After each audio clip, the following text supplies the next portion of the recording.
Eh, eh,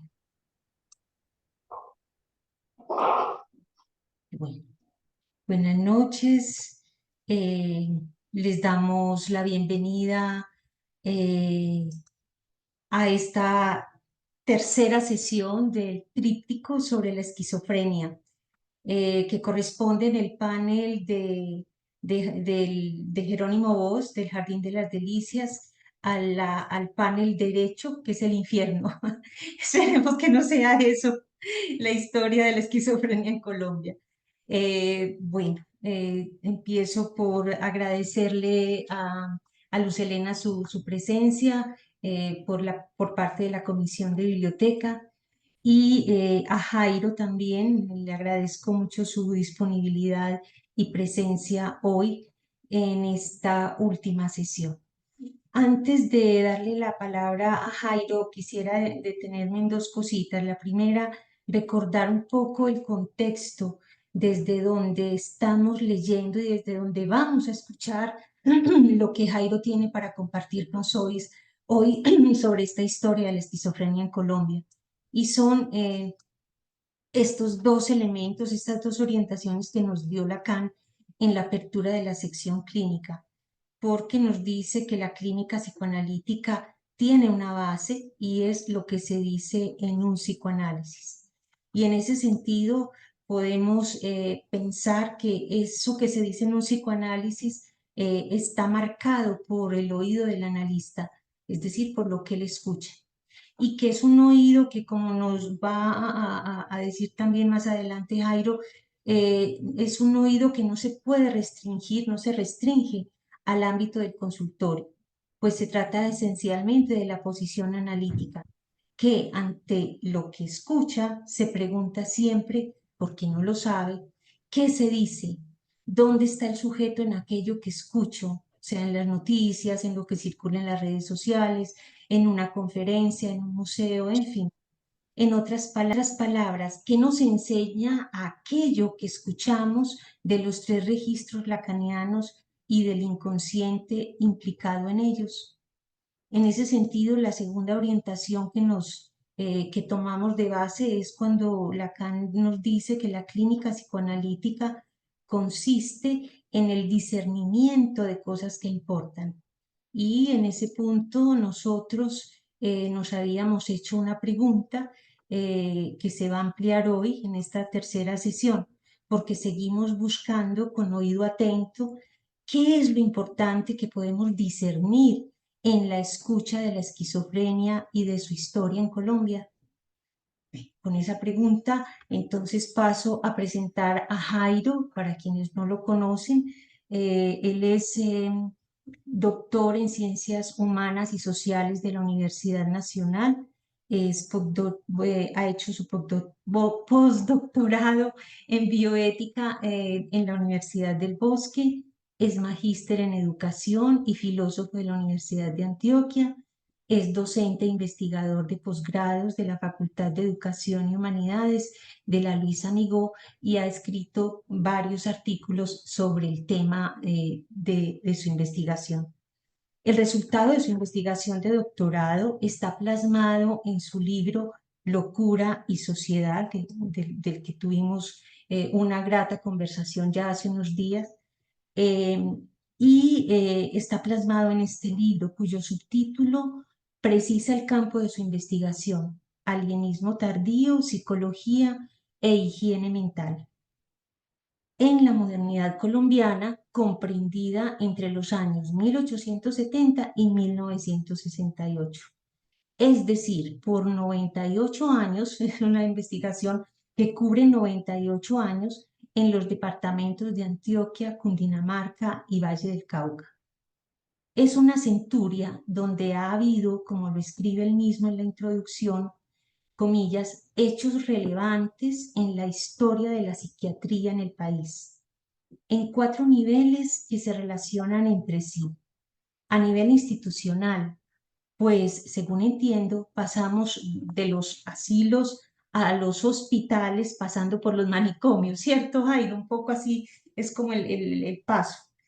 Luego, en el nivel epistemológico, pues afectó la medicina de las enfermedades Disculpe, una mentales. pregunta.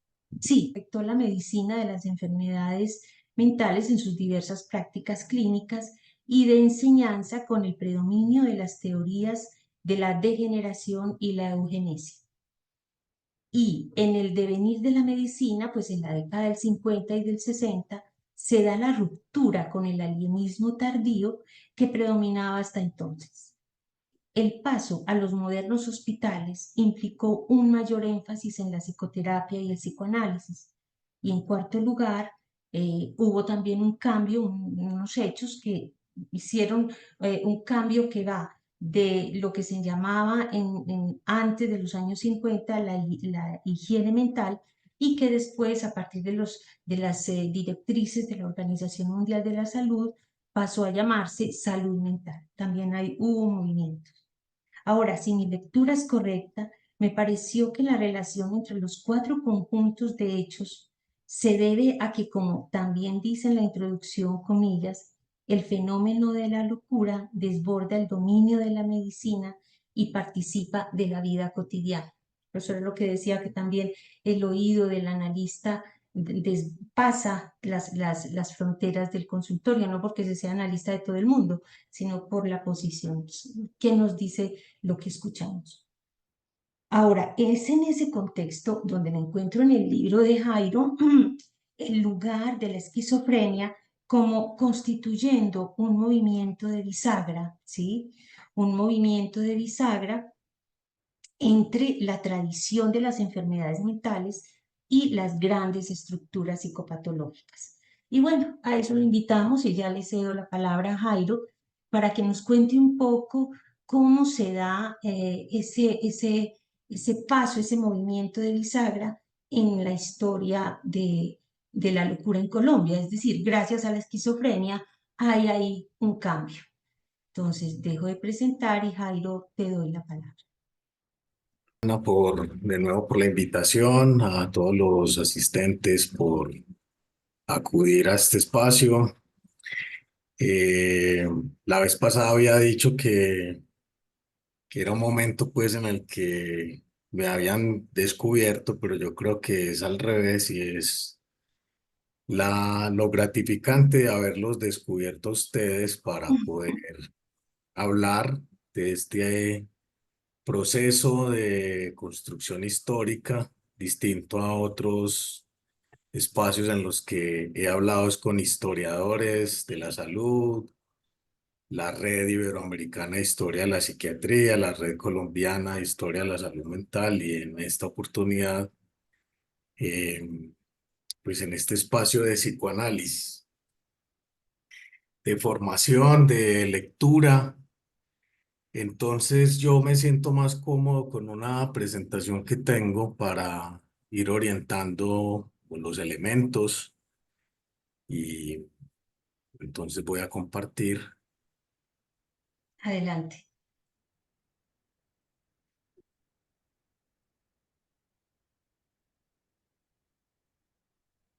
esta barra.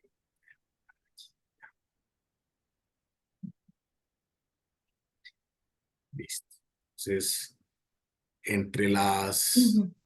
entre las notas que tiene Ana en una presentación paralela a esta, y no se diferencia mucho, pero ahora seguro retomamos algunos de esos extractos que llamaron la atención. Y es precisamente que en esa línea de tiempo, el caso colombiano, en la primera época de funcionamiento de los asilos, que es de 1870 al 10, predominó la locura maníaco-depresiva, esa nosología eh, alemana o prusiana de Emil Kraepelin, que consideraba la tres grupos de la locura, ¿cierto? Que eran este de la maníaco-depresiva, la demencia precoz y la llegó a considerar la epilepsia en un primer momento como una psicosis, ¿cierto? Eso pues desde, desde Hipócrates estaba desmontado que era la tal enfermedad sagrada, ¿cierto? Por las convulsiones y eh, esos estados de éxtasis, de ser fuera de ahí, en fin. Entonces, esta noción de manía, como lo expuse la vez pasada, fue la que más predominó en esas primeras décadas de funcionamiento de manicomio departamental de Antioquia, asilo de locos y asilo de locas de Cundinamarca y la casona, la casona de San Isidro, que después fue la asilo San Isidro, que hoy es el Hospital Psiquiátrico Universitario del Valle del Cauca. Entonces, esto es un trabajo hecho con las historias clínicas y armando pues una base de datos para sacar estadísticas y estos periodos en los que empieza a aparecer, los años en los que empiezan a aparecer estos, llamémoslos diagnósticos en el país. Entonces en ese primer periodo, el grupo de la locura maníaco-depresiva. Luego tenemos en la década del 20 al 30, eh, bueno, del 10 al 20 empieza a aparecer más el diagnóstico de psicosis, de hecho es que aparece por primera vez en ese periodo, y luego con más fuerza eh, el diagnóstico de esquizofrenia. La vez pasada hubo pues una claridad, una discusión sobre, ¿cierto? Que la psicosis no es una locura, pero eso podría entenderse tal vez desde el psicoanálisis, pero en la psiquiatría de esta época había confusiones entre esas nosologías. No había, Ujú, ujú. si no hay un acuerdo hoy, en ese tiempo que estaba apenas en surgimiento la psiquiatría como disciplina, empezó como un periodo de alienismo, esa alienación mental, enajenación y demás, eh, en esa predominaba ese diagnóstico, pero también era considerado como psicosis, ¿cierto? Una manera de nombrar. Había ahí pues una especie de palincesto. Decíamos que se pueden encontrar pacientes que tuvieron distintos reingresos y en uno empezaba con el nombre de un diagnóstico y en el otro podía cambiar casi con el mismo cuadro sintomático por otro diagnóstico y hay en efecto unos que eran manías y después en un reingreso a los años, incluso pasando de una pacientes que estuvieron en el manicomio de Bermejal en Aranjuez, cuando reingresaron ya en el moderno Hospital Mental de Antioquia, ya entraban era con psicosis y un reingreso posterior, por ejemplo, con esquizofrenia. Entonces, Ujú. es, es probable que se traslapen esos diagnósticos en esas historias clínicas. Entonces, en una historia de la esquizofrenia, siguiendo a Germán Berrios, que es uno de los eh, más reconocidos historiadores y filósofo, porque ese es también parte de su proyecto, una filosofía de la psiquiatría, el Ujú. pensar de la psiquiatría lo llama a veces pensamiento psiquiátrico, una epistemología y en fin, eh, pues plantea que hacerla implica abordar si se trata de una enfermedad, si se trata de una conducta o de un conjunto de conductas eh, y que habían estado antes, esos mismos cuadros habían estado antes de que existiera el concepto, con otros nombres, ¿cierto? Como existía en Francia como locura alucinatoria crónica, a diferencia de la demencia precoz de Kraepelin. Entonces, por ahí hay una de las preguntas planteadas y tiene la hegemonía de la psiquiatría francesa hasta que ocurre el derrocamiento de Francia por parte de, digamos, del Imperio Prusiano. Dice que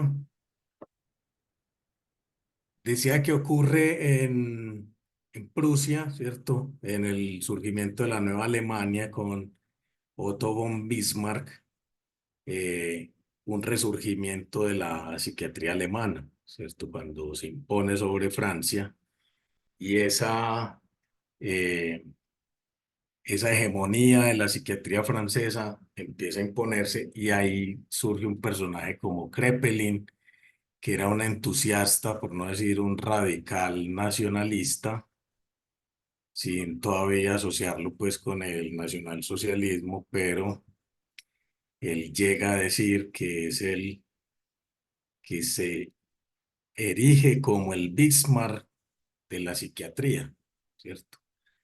Eh, ¿Y qué ocurre ahí? Que hay una historia de la psiquiatría que contamos muy desde la escuela francesa, pero es que el concepto de la guerra franco-prusiana de Bismarck sobre Francia, el propio Kraepelin se asume como pues, que él era el Bismarck de la psiquiatría, que había que instaurar como ese imperialismo de la psiquiatría francesa, perdón, alemana en Francia, ¿cierto? Que era también como su competencia en ese campo. Y es en Alemania donde posteriormente en el 26, en un congreso de la Asociación de Psiquiatras Alemanes, en, en 1926, que Bloila o Bloiler se propone renombrar, en un principio dice que es renombrar esa nosología, el nombre de esa enfermedad, como en lugar de demencia precoz, y obviamente pasando la página de la nosología francesa, que era locura alucinatoria crónica. Entonces acuña en ese momento el concepto de esquizofrenia. Yo creo que yo tengo eso aquí. Exactamente. Este es el texto de Bloila, ¿cierto? Desórdenes esquizofrénicos. De hecho, es que es el precursor, y lo traigo justo porque es el que empieza con los estudios longitudinales en psiquiatría. Aquí lo vemos, es un estudio longitudinal de pacientes y sus familias, que es el que después se va, en el 67, se replica como el estudio piloto internacional sobre esquizofrenia. Voy a devolver porque creí que aquí estaba el texto de la conferencia, pero acá lo tengo,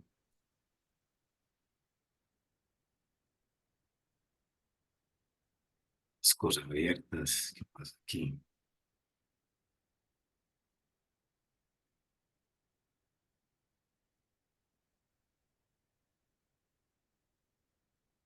Ujú, No, sí.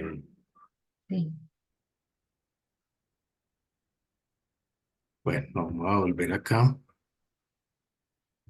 Tengo muchos PDFs abiertos y se me trozó el pelo. Pero está pues la conferencia del 26, donde se acuña el concepto traducida al español en un par de revistas, psiquiatría que tienen una sección de historia, ¿cierto? Entonces, bueno, este es un balance de las publicaciones científicas hasta el 76 que tienen que ver con esquizofrenia. Entonces, las podemos dividir en como patología, como tratamiento, diagnóstico, medicina legal. Hay uno sobre psicoanálisis, otro sobre historia, que es precisamente Humberto Rosselli, que es el que escribe los dos tomos de historia de la psiquiatría en Colombia. Pero pues es una historia así tradicional, los nombres, las instituciones y en fin. Entonces aquí lo que destacamos es, como el otro día, la, en el surgimiento precisamente de la clínica psiquiátrica de los años 40 con las experimentaciones que se inician en el frenocomio de mujeres y las publicaciones que aquí aparecen, anales neuropsiquiátricos del frenocomio de mujeres. Entonces era pues el asilo de locas. Entonces ahí es donde empiezan las primeras publicaciones sobre esquizofrenia y en mayor medida sobre los tratamientos. Por ejemplo, el texto de, el texto de Manrique y Luis Jaime Sánchez, ¿cierto? Los nuevos tratamientos de la esquizofrenia, un estudio comparativo de métodos y traen de hecho así se llama el pues el hospital de Cibaté, ¿cierto? Que luego fue Hospital Neuropsiquiátrico Julio Manrique. Pues Mm, estos son incluso los del grupo que empieza a consolidar la clínica en ese, en ese hospital, en ese que llamaron Frenocomio de Mujeres, pero bueno, era el asilo de locas el nombre oficial.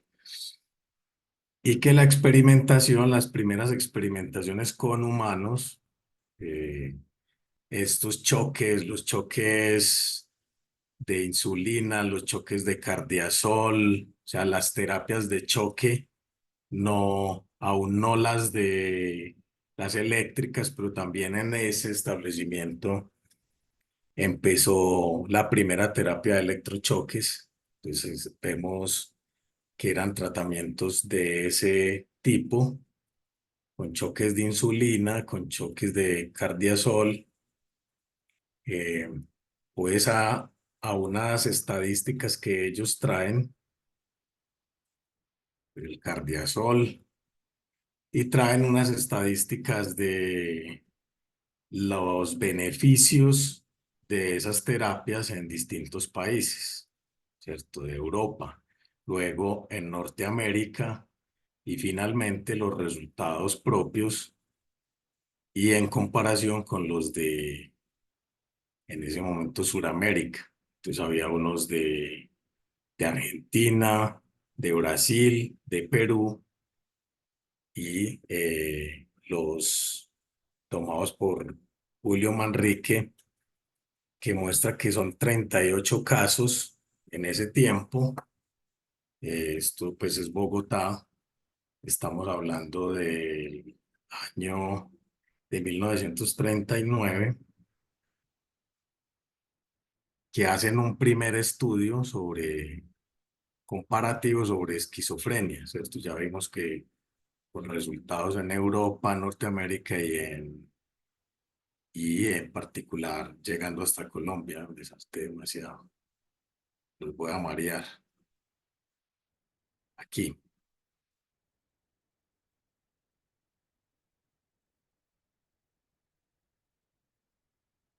Y hacen pues un estudio de los que son remitidos por completo, los remitidos sociales, muy pocos, algunos sin ninguna remisión, y bueno, en fin, lo que a lo que están apostándoles es que esos eran los tratamientos más eficaces, pero también es un momento en el que no ha entrado en vigor, no ha entrado con fuerza los psicofármacos. Aquí ya estaban experimentando con estas sustancias inducidas para producir choques, ¿cierto? Neurocerebrales, y obviamente que los pacientes se aquietan, quedan dóciles, ¿cierto? Era también como un asunto de manejo, dado que la esquizofrenia se consideraba uno de los síntomas de mucha agitación. Pacientes incluso esa forma también determinaba algunos nombres de llamar a los establecimientos, los agitados y los calmados. Entonces también era para darle manejo, que los que estaban muy agitados había que someterlos a esas terapias de choque para que finalmente pues fueran manejables, tuvieran pasaran al pabellón de calmados. Y ya otros, incluso pues los locos furiosos, que eran los de Zelda, nombres dados a dispositivos de contención. Es una época de ese tipo de mecanismos, los de contención y de choque. Para destacar que nos interese, pues también en lo que estaba diciendo, la deteriorización mental en esquizofrénicos lobotomizados. El, Fueron como el blanco de muchas lobotomías que empezaron en esa clínica psiquiátrica en, en el Frenocomio de Mujeres, y aquí en Antioquia también practicaron sistemáticamente lobotomías, ¿cierto? Que es el martillazo, el picahielos por el lóbulo lacrimal y que desconecta al sujeto y quedan pues ahí como unos entes, como unos zombies. Y entonces esa forma calmada y ya no furiosa, no agitada, entonces como una solución. eh, Llegar a considerar eso como benigno, pero ya sabemos pues con las consideraciones éticas que después del 47 con el juicio de los médicos nazis, el juicio de Nuremberg, que surge el primer código de ética médica y de investigación, en particular sobre la experimentación con humanos. Todas esas prácticas entran en suspensión, en crítica, y finalmente se prohíben, ¿cierto?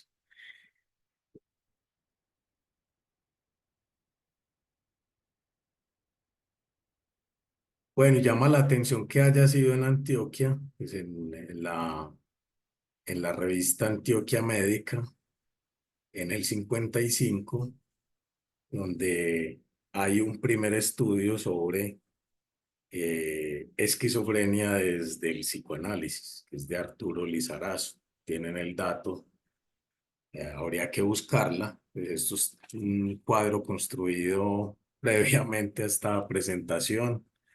De lo contrario, habría ido a buscarlo a la Biblioteca Médica de la Universidad de Antioquia, donde todas estas revistas se pueden encontrar para quienes están interesados en hacer una historia de los saberes, sí, ¿cierto? Y que como sabemos, esos saberes tienen como tronco común la psicopatología.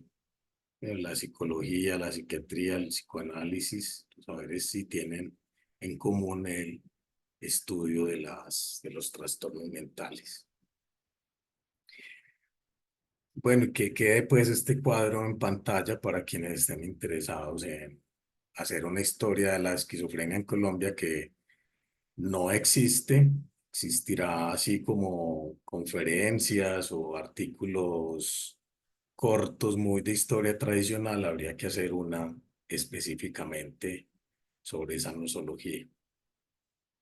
Bueno, esto ya lo mencioné ahora, y voy a entrar entonces a ese estudio longitudinal que se hizo por 10 años, con 100 pacientes en el, eh, en ese tiempo ya Hospital Psiquiátrico Universitario del Valle del Cauca con Carlos León, ¿cierto? Que mm, se basaron en ese estudio longitudinal que hizo el propio Bloila, ¿cierto? Con pacientes y sus familias.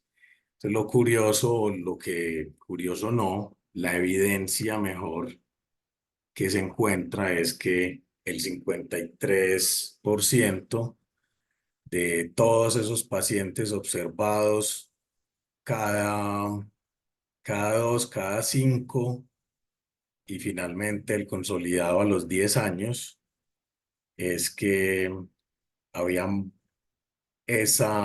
un poco más de la mitad de favorabilidad de recuperación, que había un deterioro social muy bajo, contrario a esa creencia de degenerativa y pues que la demencia precoz realmente al que se le diagnosticaba con eso era como una condena biológica, ¿cierto? Era alguien que no iba a durar mucho en este mundo porque la esquizofrenia lo iba a deteriorar para siempre. Esa era una creencia de esa época. Y con este estudio de los 60 se logra demostrar lo contrario, que no es eh, fatal, degenerativa y eh, llama la atención, ¿cierto? Este es una de las publicaciones, el curso clínico y evolución de la esquizofrenia en Cali, luego de 26 años, que consta pues lo de los 101 pacientes y está publicado pues en el 89, aunque fue reproducido pues en el 96.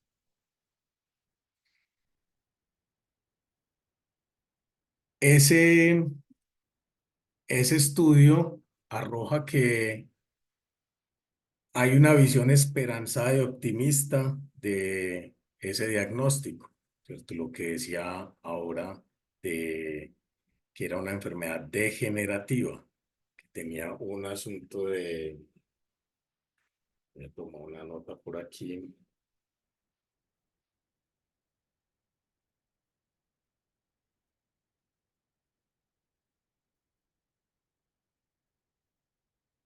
Por aquí o más bien en la mente, sí, pero es algo de, como es precoz, es temprano, también se consideró hebefrenia, ¿cierto? Una enfermedad de los jóvenes, Hebe, la diosa de la juventud. Y ese diagnóstico temprano, ¿cierto? Como fatal para toda la vida, un asunto de la herencia genética también llegó a considerarse.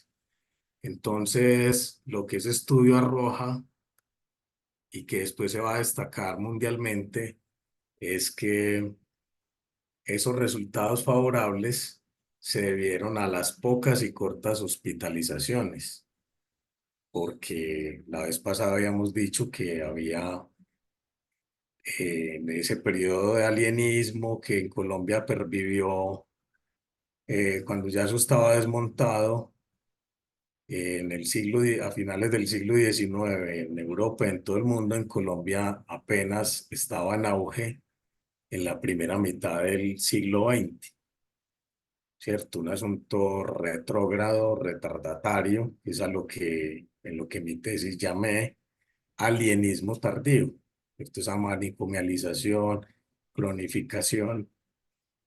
Pero es que lo que ocurre es que en Cali empieza la consulta externa, lo que se llamó el hospital de día, ¿cierto? Que no es hospitalizar al paciente, sino estabilizarlo en el día y luego regresa a su comunidad, a su núcleo familiar o, o red de apoyo, ¿cierto?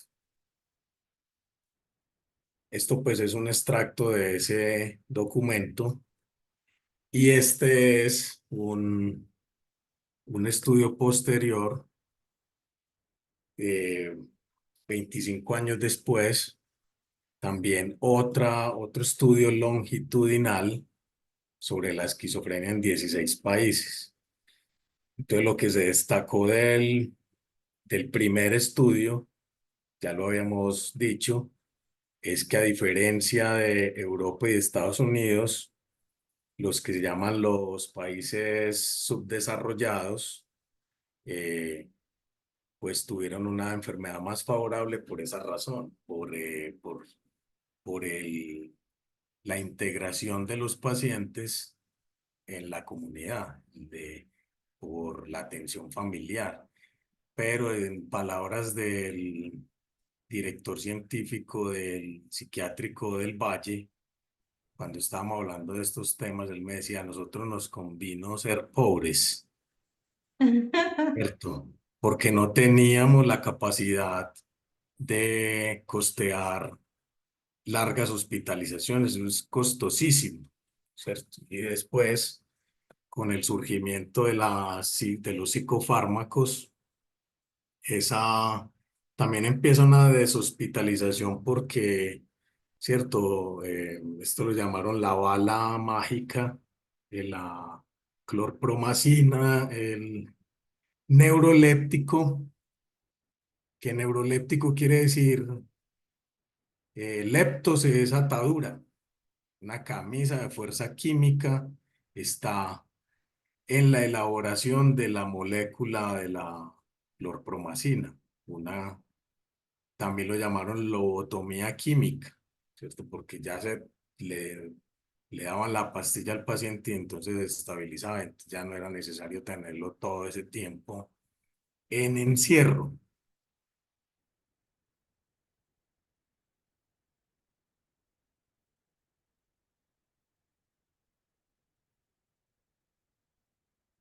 Entonces acá, pues para evidenciar, aparecen eh, centros en países desarrollados y en países en desarrollo. Entonces aparece Cali, 10 años de seguimiento, o sea, es un protagonismo que tuvo el país en este tipo de estudios. Estamos hablando de la historia de la esquizofrenia en Colombia. Este es el momento, digamos, estelar y es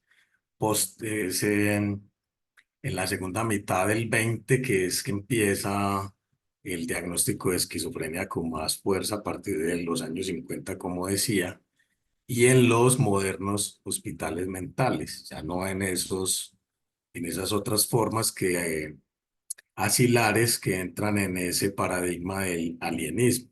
Pues, en Cali se hizo esa medición de 10 años, 51 pacientes mejoraron y 25 empeoraron. Habíamos visto que eran como 101 pacientes.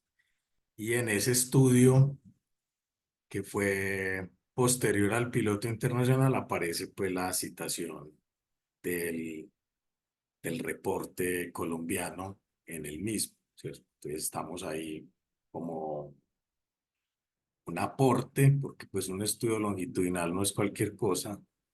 Estamos hablando de aplicarle cada 2, cada 5 y finalmente ese balance, pero con los mismos instrumentos, ¿cierto? Teniendo los mismos datos a los mismos pacientes para mirar su evolución.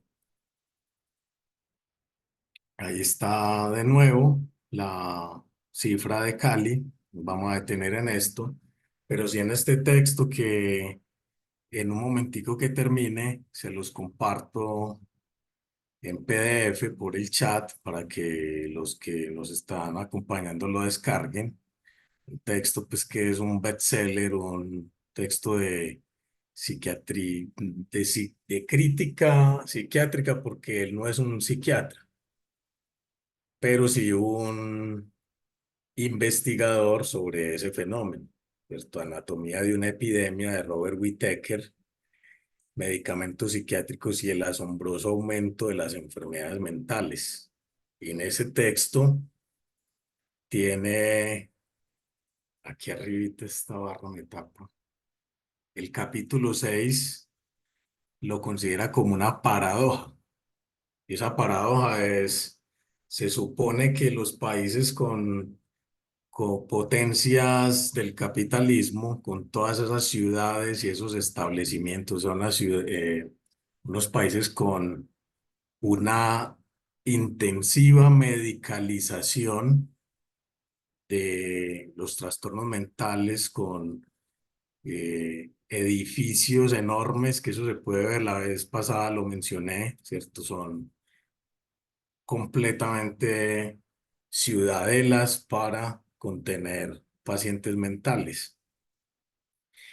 A diferencia de los países pobres, está India, Nigeria y Colombia. Esto es un extracto del texto de Whitaker.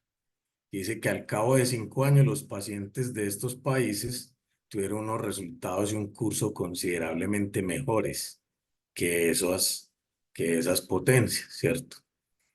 Y en opinión de varios expertos, explicaron que los malos resultados se debían a las políticas sociales y a valores culturales. Políticas sociales de esa racionalidad estatal de medicalización, o sea, lo que en términos de Foucault podríamos llamar eh, después de la biopolítica, la gubernamentalidad, ¿cierto? Que hay una racionalidad estatal para la administración de la vida de los individuos, para extender mecanismos de normalización de todos sus desvíos y de todas sus conductas anómalas, ¿cierto? Entonces, en los países pobres, las personas estaban en sus comunidades, eran resistidos allí, tolerados allí, había un manejo, pero era un asunto de, en los manicomios no los reciben, en los hospitales mentales ya, porque realmente en el tiempo del manicomio departamental de Antioquia no aparece el diagnóstico de esquizofrenia, aparece en el hospital mental ya en Madera, a diferencia de Aranjuez.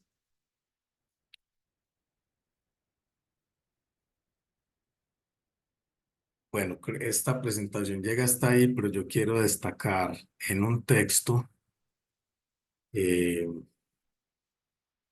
algo que me llamó la atención sobre, sobre Freud y Kraepelin, que destaco de la presentación de la vez pasada, creo que hace 15 días, Ana Victoria presentó esa relación de Bloila y Freud, ¿cierto? En relación con el concepto de esquizofrenia. Eh, Al parecer ahí, o Ana pues me corrige, como eh, una asimilación de ese concepto desde Freud hacia Bloila, que era como uno de sus mm, estudiantes, me parece. ¿Me precisas eso, Ana, porfa? Fue colega, o sea, Ah, él vivía en Zurich y era psiquiatra allá, tenía mucha clínica, dirigía hospitales, pero estando allá como docente también de cátedra, catedrático allá, conoció la interpretación de los sueños y cuando la leyó se dio cuenta que coincidía con lo que era su práctica. Entonces le escribe a Freud y empiezan un intercambio, es eso. Ujú. ya. Lo que quiero destacar en relación con Kraepelin, pues que es el que acuña en primer lugar el concepto de demencia precoz, que repito, en Francia existía como locura alucinatoria crónica, pero querían imponer el concepto de la hegemonía de la psiquiatría alemana, entonces ahí fue que tuvo oportunidad Bloila de acuñar un nuevo concepto, dice que se va a renombrar, pero resulta definiendo otra enfermedad, una nueva enfermedad, como con unos cuadros distintos. Entonces destaco aquí que dice que Kraepelin no imaginaba, no, pues Meyer, ¿cierto? Que las ideas de Kraepelin tendrían un impacto aún mayor que las suyas en la forma de trabajar de los psiquiatras. Bueno, hoy en día se afirma a veces que en la historia de la profesión, Kraepelin es una figura más importante que Freud. Nacieron en el mismo año, pero la verdad es que en los primeros años del siglo XXI, muchos psiquiatras estaban, comillas, deseosos por consagrar a Kraepelin como un modelo histórico, como un nuevo padre posfo- posfreudiano de la psiquiatría clínica. Esto es Ajá. esto es en un libro que se llama ¿Sirven los tratamientos psiquiátricos? Ujú. de, de un psicólogo clínico, un hombre que pues está en una editorial prestigiosa que es Herder, ¿cierto? Ahí no se publica cualquier cosa. Y dice aquí que es Richard Benthal. Ujú. Medicalizar la mente, ¿sirven de algo los tratamientos psiquiátricos? Y precisamente tiene otra cita de Freud. Este también se los comparto en breve.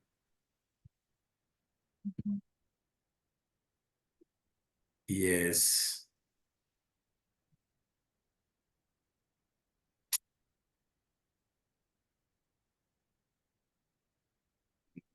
esto se me es, configuró, darles para atrás. Pero sí, para mí fue muy sorprendente que fueran contemporáneos, Freud y Kraepelin. Sí, Ujú. para mí fue sorprendente que fuera contemporáneo de Bloila. Ajá.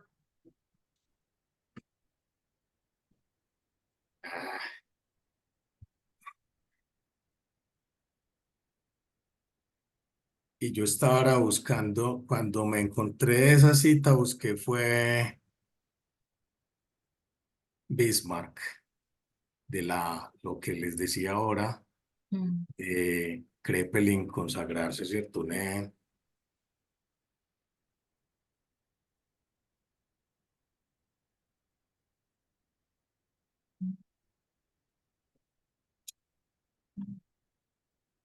Bueno, esto así, Mm. pero ¿qué es exactamente? Es que ya Y no sé. esto que estás recorriendo es de este libro de Benthal. Sí, Ya, ok. un Ujú. momentico que ya.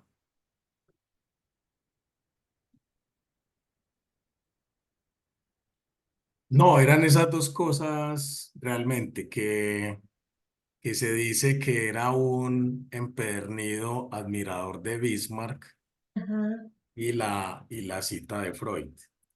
Realmente era eso. Creí que había una segunda, pero no me Ujú. voy a quedar ahí, ¿cierto? Ujú, ujú. E Sí, hizo, sí. hizo campaña contra los demonios. Bueno, fue un alemán nacionalista empedernido, admirador de Bismarck. Ujú. Y escribió una poesía terrible para subrayar sus opiniones sociales y políticas. Bueno. Ujú, ujú. Ah, Sí, no, sí, ahí estaba debajo. sí. Ah, ya dice, aunque tenía un profundo interés por la psicología, rechazaba la teoría del psicoanálisis de Freud, Mm. basándose en que era demasiado subjetiva y defendía en su lugar aquellos métodos experimentales y pruebas objetivas que había estudiado en Leipzig con Wilhelm Wundt, el director del primer laboratorio psicológico experimental. De hecho, es donde surge Mm. el, Ujú. el primer instituto de psicología experimental y así se irradió por todo el mundo, incluso en la historia de la psicología en Colombia. El Instituto de Psicología Experimental de la Universidad Nacional es el punto de partida para la disciplina en el país. Mm. Y allá en ese laboratorio estudiaron casi nadie, Mm. el de la eugenesia, que es Francis Galton, Ajá. que es pues esa biotipología y el perfeccionamiento biológico de la raza, que tuvo pues Nadie. unas Ah, consecuencias en el en la medicina nazi. mm, y en ese laboratorio estudió Pavlov, el del conductismo. Ah, también. Increíble, Bueno, dicho. sí, entonces Sí. Mm, como ese positivismo o esa preferencia por la prueba, la probabilística, la estadística que estaba tan en boga en ese tiempo. mm. Bueno, yo dejo ahí para que presentes otras de las, como de los Pues que sí, tienes, si hay tiempo. eh, pues quisiéramos leer algunas de las historias clínicas y luego pasamos a preguntas y comentarios. O hay alguien que quiera hacer alguna pregunta sobre en este punto.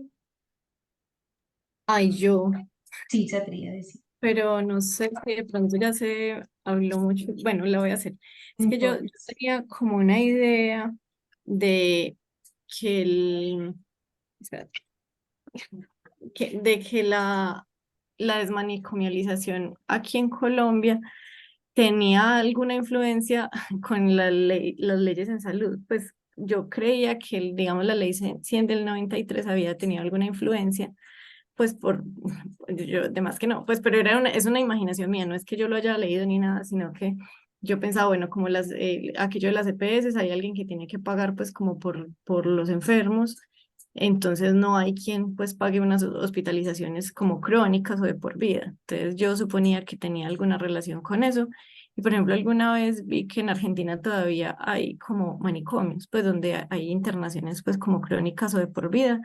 Y en Colombia, pues hace rato, como que no, pero bueno, sin saber nada de historia, quería preguntar si había alguna influencia de pues sí, de las leyes en salud y eso, como en esos desenlaces o en las formas, pues más allá de las ideologías o de lo que pensaban los psiquiatras, si tenía algo, alguna relación ahí. Las leyes. En ese tiempo existía en el, digámoslo así, un código de policía. Estaba las instrucciones, estaban como el articulado de qué hacer para para que la policía capturara a los locos. De hecho, sí hubo unas leyes que establecían que, que a los locos había que capturarlos. La policía, de hecho, se llamó la policía médica. No en vano el concepto de salud pública proviene de un concepto de alemán que es policía médica. Es el surgimiento del concepto de salud pública. En las primeras leyes de salud pública de policía médica estaba la orden a la policía de recoger o capturar, que eso eran los que llamaban social, el, el, la- el, el ingreso social, ¿no? Porque era llevado por la policía al manicomio. En muchas historias clínicas aparece esa disposición.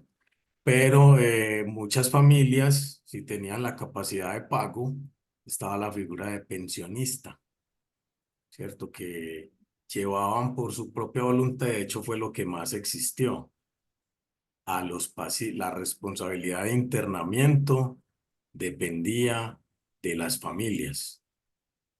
Entonces, muchas de ellas eran asumidas, el costo era asumido por sus propios parientes y el resto por la beneficencia, que esa es una historia también particular del país, y era que la salud mental era una función de asistencialismo, de beneficencia, ¿cierto? Que uno cuenta esto, como así que los asilos psiquiátricos eran de las beneficencias, la beneficencia de Cundinamarca y la beneficencia de Antioquia. No recuerdo en Cali, pero había esa figura mixta, ¿cierto? Un asunto que pasó de la caridad a la asistencia y finalmente a los primeros alienistas que asumieron esa vocación. Incluso algunos de los primeros psiquiatras lo hacían eh, voluntariamente y también como una forma de experimentación, de tener clínica con los pacientes. Hay Ujú. un pasaje en el libro, pero ahora también se los comparto para quienes no lo tienen de la anterior presentación. Se llama La jaula del San Juan de Dios. Era una jaula que pasaba en Bogotá llena de locos recogidos de la calle por parte de la policía. Ujú, ujú. Jairo, muchas gracias. ¿Mm? Bueno, yo quería como puntualizar desde lo que nos contás, como recogiendo también un poco esto de lo que ha sido sorprendente en en este pequeño recorrido sobre la esquizofrenia, darnos cuenta en primer lugar que fue un concepto, fue un término acuñado por la influencia del psicoanálisis, ¿cierto? Es una lectura que hace un psiquiatra de los fenómenos que ve en su hospital a partir de la interpretación de los sueños. Eso es una primera revelación para mí, pues muy importante. Y en segundo lugar, este papel que cumple en Colombia, ¿cierto? El hecho de que cuando empieza a nombrarse sea acertada o no, de manera acertada o no, cuando empieza a nombrarse, va teniendo efectos, ¿cierto? Va teniendo unos efectos que van más en el orden de lo que vas diciendo. En Cali, pues sobre todo me sorprende que haya sido en Cali y cómo entra esto del hospital de día. O sea, es una estrategia buenísima y que nos va enseñando a nosotros también, que es el oído analítico, pero como decimos en psicoanálisis, el trabajo con la psicosis y muy especialmente con lo que son la esquizofrenia, pues debe ser un trabajo entre varios, un trabajo con la familia. Hay casos en que no es posible, pero cuando es posible, sí. Entonces, me sorprenden estas dos cosas. El resultado de ese estudio, genial. Y bueno, esto nos da como pie para pensarlo desde lo que es esta posibilidad de trabajo con la esquizofrenia que ha pasado por la lobotomía, por los medicamentos, por cosas muy fuertes y que ahora pues tiene la posibilidad de acceder más bien, no en todos los casos. Mira que es muy bonito también el paralelo que traes entre Freud y Kraepelin, porque obviamente que ahí vemos, ¿cierto? Está en la vida, está en todo. No podemos pretender que todos los esquizofrénicos pasen por un oído analítico. Hay gente que no le cabe en la cabeza que eso sea posible. Pero bueno, también estaba la posibilidad de escucha que Freud encuentra en la Salpêtrière con Charcot y que luego él va a llevar pues a sus últimas consecuencias con el camino que abre al psicoanálisis. Entonces creo que vamos recogiendo punticos muy interesantes, muy importantes para pensar esta historia de la esquizofrenia en Colombia ya desde nuestra perspectiva y bueno, quería ya pasar a esta segunda parte, que es la parte clínica. Las viñetas que trae tu libro son geniales. Yo quisiera compartir y que leyéramos, porque obviamente nosotros pues estamos con este ciclo, con el tríptico sobre la esquizofrenia, abriendo campo a lo que va a ser la serie de 6 sesiones de lectura que tendremos bajo el título Lacan, lector de Joyce y del cuerpo, preparando las jornadas en noviembre en Bogotá, que es el cuerpo en la psicosis. Entonces, de la cantidad genial que tenés de fragmentos, me pareció que podíamos escoger el del polo corporal y esta carta de la paciente costurera, es de Medellín, del Hospital Mental, si no estoy mal, a su hermana, yo quisiera que lo leyéramos porque hay ahí no solamente, pues, además el hermoso título que ella pone, Infierno Anticipado, sino que la secuencia de las 4 viñetas y esta carta nos permite mirar la función del cuerpo, cómo está el cuerpo, en este caso desde la primera persona, desde la misma enunciación de la paciente, que es una preciosura, y en las otras desde las viñetas clínicas. Entonces, empecemos con esta carta ¿quién quiere leerla? Satría o... Y por aquí estoy. Entonces, carta de una paciente costurera a su hermana. ¿Se escucha bien? Sí. Ujú. Ahora he estado tan de malas que no me ha querido la hermana llevar a la capilla. Desde el primer viernes del mes pasado me llevó a visitar. Hice lo que me dijo y a las otras compañeras la siguió llevando y a mí no. Después me llevaron a sangrarme al patio de la Inmaculada, pero no estaba la hermana Leticia. Después me sacó la hermana María, que es la que reemplaza a la hermana Isabel, a que me tomaran una radiografía de la cabeza para ver si me la cortan. Pero soy tan de malas que desde que yo vengo aquí se largan los médicos. Lázaro Uribe Calas pasó un día y de milagro me hizo soltar, pues estaba atada de pies y manos y saco de fuerza. Estoy en un esqueleto que a mí misma me da miedo mirarme en un espejo. Ujú, ujú. ¿No les parece muy bello? Estas referencias al cuerpo, eh, esta primera, ¿cierto? Me llevaron a sangrarme al patio de la Inmaculada. El otro es, me llevaron a que me tomaran una radiografía de la cabeza para ver si me la cortan. Yo no voy a decir si es esquizofrénica o no, pero simplemente trato de extraer eso que ella dice de su cuerpo en esta carta. Luego, la última frase, que es una belleza, porque si vimos en la ocasión pasada que en la esquizofrenia hay una dificultad en la constitución de la imagen, ¿cierto? En el estadio del espejo, miren esta belleza que ella nos regala, dice, estoy en un esqueleto que a mí misma me da miedo mirarme en un espejo. Es una frase hermosísima y que seguramente podremos vincularla en las lecturas que tengamos del cuerpo en Joyce. Bueno, también me llama la atención esto que dice ella y que testimonia pues de los tratamientos, ¿cierto? Pasó el señor Uribe y de milagro me hizo soltar, pues estaba atada de pies y manos y saco de fuerza. ¿Mm? Bueno, ahí no sé si alguien quiere comentar algo más de esta viñeta.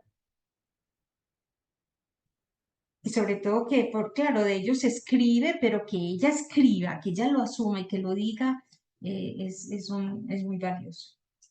Bueno, pasemos entonces a del cuerpo, ¿cierto? En el cuerpo, después, según en el texto de Jairo, dice que la escuela francesa planteó o clasificó los delirios en unos polos. A partir de la clínica, clasifica en 4 polos del yo que está afectado. Entonces está el polo actitudinal, siempre cada polo tiene unos delirios de exaltación y unos delirios por depreciación. Entonces en el actitudinal, por ejemplo, están los delirios mesiánicos, religiosos y místicos. Por depreciación, en este polo actitudinal, están los delirios persecutorios, de condenación y de autoinculpación. Uno pudiera mirar ahí como los esfuerzos por tratar de entender la locura, ¿cierto? El hilo que estamos llevando es de ver cómo a través del tiempo siempre ha habido la pregunta por la locura y cómo tratarla, ¿cierto? Con aciertos, desaciertos, pero hay ahí ese hilo y ellos contestan de esta manera, escuchando el tipo de delirios, mirando cómo se comportaban los enfermos, pues proponen esta clasificación. Hay un polo intelectual que por exaltación implica los delirios de grandeza, los inventores y los idealistas, y por depreciación, los delirios reivindicativos y juicios querellantes. En el polo corporal tenemos, este es el que nos interesa, por exaltación, los delirios negadores de enfermedad y por depreciación los delirios hipocondríacos y de invasión corporal. Estos son las 4 viñetas que vamos a leer. Y del polo erótico tenemos por exaltación los delirios erotomaníacos y por depreciación los delirios celotípicos. Bueno, antes quería decir otra cosa que me encontré también en tu libro, es que ese libro está lleno de tesoros, de informaciones bellísimas, y es, a ver si lo logro, es que, mira, también que no, para estas clasificaciones al principio, antes de que llegara la psiquiatría norteamericana, no había manuales, la clasificación se hacía en términos clínicos, ¿cierto? Y del cuerpo es que antes, dice Foucault, que había 3 elementos que se cruzaban en la locura y que daban pues lo que él llamó la trascendencia del delirio, cuando se entrecruzan y trastornan la razón sería ideática, la imaginación sería irreal y la pasión corporal. Y tal vez recuerdan en la primera sesión del tríptico que hablamos de que los griegos pensaban también desde el punto de vista de la filosofía como la pasión correspondía al cuerpo, los afectos, los afectos que luego Lacan va a decir son un índice de lo real, ¿cierto? Y que son del cuerpo, del goce. Vamos entonces a la Y primera, también, perdona, Ana, sí, decía, habla. en esa idea de mente-cuerpo, eh, mens sana, corpore sano, mente Ah, sana, sí. cuerpo Ujú, sano. ujú, ujú. Eh, Había un tratamiento del trastorno a través del impacto por el cuerpo. Ujú. Si se, como es no patológica, no se sabe dónde está, no hay ese marcador biológico, había que hacer la curación a través del cuerpo, ¿cierto? Con todos esos choques, con agua fría, Eso, mm, experimentación con humanos. Entonces, es. curar la mente a través del cuerpo. Ujú.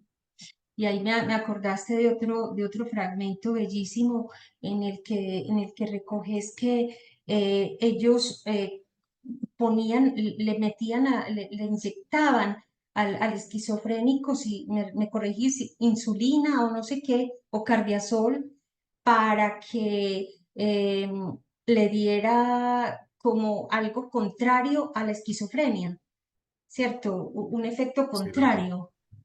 había Eh, unos que les inyectaban aceite de trementina en el muslo, que lo eh, llamaban absceso de fijación. exacto. Entonces al loco furioso, como lo llamaban, al agitado, al inmanejable, Ajá. le propinaban un dolor tan fuerte en el cuerpo que eso lo aplacaba y la fiebre que le producía ese absceso lo menguaba y finalmente lo sentaba derrotado con No, ese pues dolor y esa inflamación. eso, mira, aquí lo encontré en la página 128, en el Cardiazol. Abel Martínez dice que este era el más barato, pues, y se inyectaba en el paciente causando las esperadas convulsiones que según ellos mejoraban la esquizofrenia, al producir una especie de epilepsia, enfermedad que se creía antagonista de la esquizofrenia. Otro lamentable aporte de la psiquiatría biológica, pues, del siglo XX, que resultó ser todavía menos efectiva que la insulina.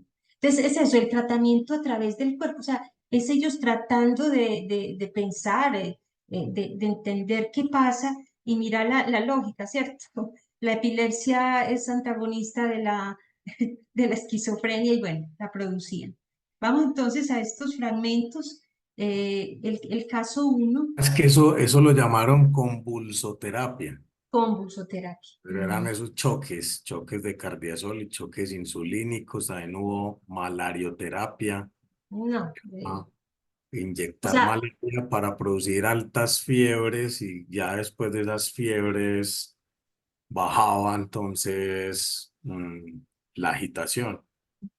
por eso el encuentro de Freud es precioso, ¿cierto? La posibilidad de escucharlos en las palabras, en lo que dicen y poder intentar, dentro de lo posible, un trabajo analítico más humano. Bueno, Satria, lees este primero. Ay, sí. Entonces dice delirio hipocondriaco. Soltero, sin ocupación. En 1943 entró por crisis de excitación mental con delirio de persecución e intentos violentos contra su vida. Ha presentado verdadero estado maníaco con obsesión firme y limitadas a determinadas ideas. Con frecuencia tiene tendencia a un verdadero estado hipocondríaco, alegando la ausencia de determinados órganos de su cuerpo. Perturbaciones que empezaron a manifestarse hace 14 meses a consecuencia de excesos alcohólicos y masturbaciones frecuentes. Exactamente. ¿Dónde está el detalle del cuerpo? No solamente la situación del goce, ¿cierto? Del goce a través de la masturbación, sino que miren la percepción que él tiene, alegando la ausencia de determinados órganos de su cuerpo, ¿cierto? Eh, como a partir de esto que lo desencadenó. Bueno, Y simplemente que vamos, sí. también entre las consideraciones que lo llamaban factores etiológicos eh, sociales, llegaron a considerar que la soltería y la no tener oficio conocido era una propensión a la locura. De Mm, hecho, se llegó a decir eso de las mujeres, ¿cierto? mm, Que eh, las que más enloquecían eran las solteras. bueno, mira, caso 2. Eh, Mujer casada, blanca, dedicada a oficios domésticos, condición obesa. En 1948 fue diagnosticada con delirio polimorfo.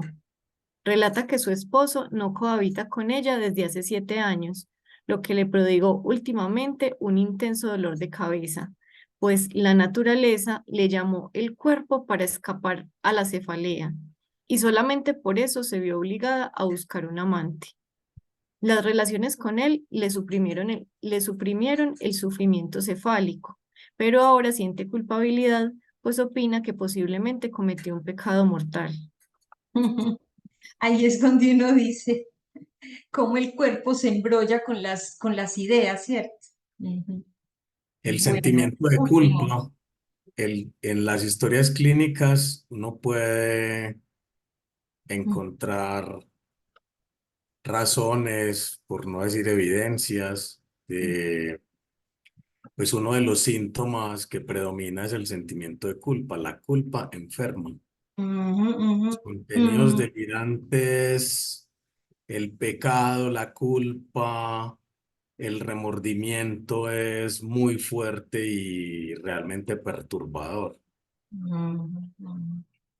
Exacto. Caso 3. Bueno, soltera, blanca, dedi- sí, soltera blanca dedicada a los oficios domésticos, remitida de Titiribí en 1935. A los 17 años sufría de esquizofrenia paranoide con delirio místico, hipocondríaca. Decía, como yo soy madre del niño Jesús, yo duermo con él. Me dijo que alabara con la chusma. Y no solo tiene apariciones en sueños, la Virgen de Fátima, etcétera. Insiste en no defecar desde hace 10 días, en quejarse de la cintura, etcétera. Que ahora nadie la persigue ni le quiere hacer daño. Ujú, ujú, ujú. Mira que ya entra la función de las funciones del cuerpo, ¿cierto? La defecación. Ujú. Listo. Y el último caso. Bueno, pasada, oficios domésticos, originaria del Brasil. En 1948 fue diagnosticada con esquizofrenia paranoide, ideas delirantes de persecución y de reivindicación mística e hipocondríaca. muy difícil de manejar, inconforme, agresiva y mitómana, de humor inestable y de una capacidad para fingir realmente sorprendente. Protesta de mil modos y en variadísimas maneras contra su aislamiento. Abstención voluntaria de alimentos, hasta por 40 días. Insulto a las autoridades. Fobia por el marido, etc. El, Exacto. ais- el aislamiento es motivado porque constituye una amenaza para los familiares, pues es de dominio público que vive con arma de fuego. Bueno, ahí ya vemos lo contrario, ¿cierto? Que es capaz de aguantar hambre mucho tiempo. Bueno, era eso. No sé si hay alguna otra comentario, inquietud. Por aquí en el chat hay un mensajito de Francisco Sepúlveda que dice el tratamiento a partir de la terapia ocupacional como una forma de tratar por la vida del cuerpo. Es una pregunta. Sí. Yo no sé si por la vía del cuerpo, aunque el cuerpo entraría ahí. Yo voy a poner aquí en las posibilidades en la historia de la terapéutica, sí.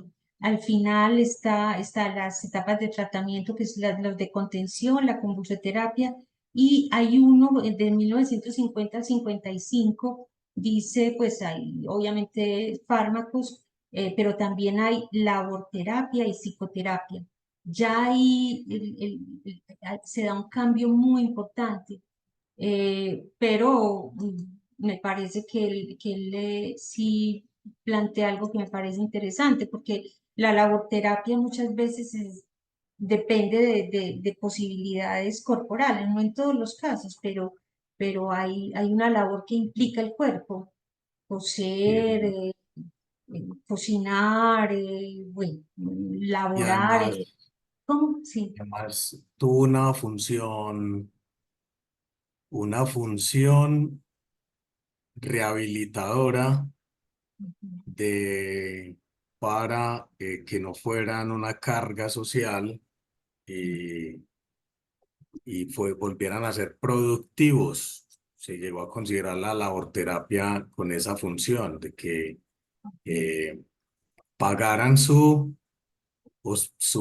internamiento, construyendo su propio encierro. El asilo que se llamó Asilo de Indigentes y Locos en Cundinamarca, los mismos locos construyeron los chircales, se encerraron a sí mismos, hicieron la autoconstrucción, fue la mano de obra a punta de la horterapia, Ujú, los panes, telares, ¿cierto? Adentro hubo un campo de concentración y de producción ujú. de autosostenimiento. Y Ajá. no en vano el modelo del campo de concentración eh, fue tomado de los asilos psiquiátricos. Eso está evidenciado en la historia de la psiquiatría. Ujú. Se me escapa el nombre de un historiador de la medicina norteamericano. Bueno, por ahí hay un video en YouTube de la década del terror de la psiquiatría y aparece esa cita de bueno, que la frase de Auschwitz, del portal de Auschwitz es el trabajo libera. Oh, la, la. Pero mira, son las paradojas, ¿cierto? Como nos enseña mucho Freud, un elemento vos lo podés poner en una dirección o en otra. Entonces el trabajo, claro, tiene esa dimensión monstruosa, pero también tiene esta función de permitirle al sujeto tramitar algo del goce y de lo mortificante que hay en su propio cuerpo. Yo he visto otros reportajes donde realmente hay efectos importantes en ese punto, donde ya no se trata de trabajo de escucha ni de trabajo de intervención en el orden significante, sino que se va encontrando algo ya en el mismo ejercicio corporal del trabajo. Bueno, no sé si hay algún Entonces otro tengo comentario. Sí, dos imágenes sí.